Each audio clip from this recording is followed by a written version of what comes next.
Dinah, the daughter of Jacob, went to visit the women living in the land of Canaan. Shechem, the son of Hamor, the ruler of the city, saw Dinah as she entered. Scripture records that Shechem took Dinah, bringing deep sorrow upon Jacob's family. Despite his actions, Shechem pleaded with his father to obtain Dinah as his wife. Near Shechem, a short journey into the city would change the course of Jacob's family forever. Hamor came to Jacob, hoping to arrange peace through a marriage between their families. When Jacob's sons heard what had happened, they were deeply grieved and filled with anger. Shechem asked to marry Dinah, offering gifts and seeking peace between the two families. The brothers agreed, but only if every male in Shechem was circumcised, hiding their true intentions. Between Jacob's camp and Shechem, peaceful negotiations concealed a dangerous deception. Hamor appealed to the people of Shechem, urging them to accept Jacob's family among them. To seal the agreement, every male in Shechem agreed to be circumcised, believing peace would follow.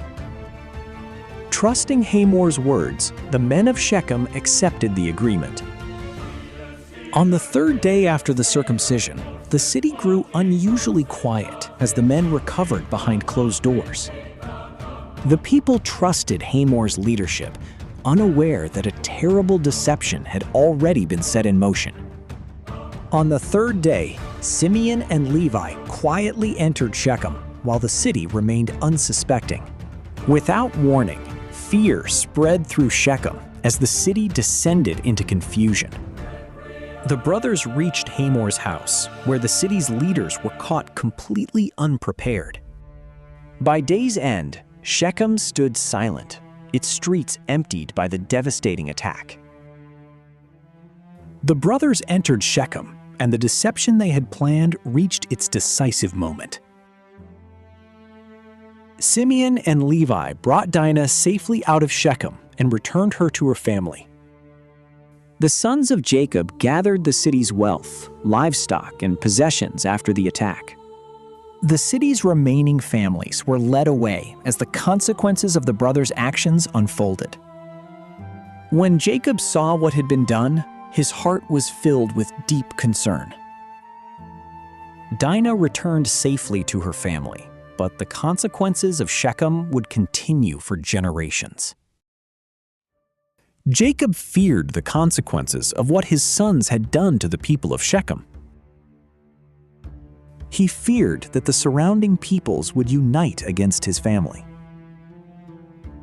The brothers defended their actions, refusing to accept what had happened to Dinah. The family remained together, but the events at Shechem left wounds that would not soon heal. Jacob feared that the surrounding nations would unite against his family after the destruction of Shechem. Then God told Jacob, "Arise, go up to Bethel, and dwell there." Jacob called his household to put away their foreign gods and purify themselves. He buried the foreign gods beneath the great oak near Shechem. His household departed Shechem, beginning the journey God had commanded.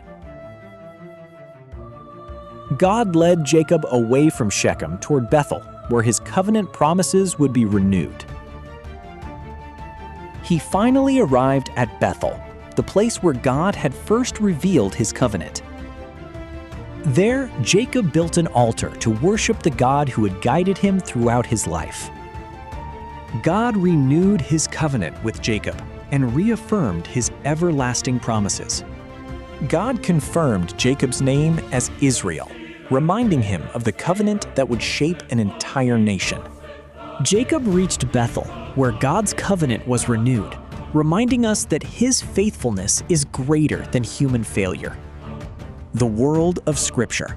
Follow for Episode 9, The Death of Rachel. Benjamin is Born.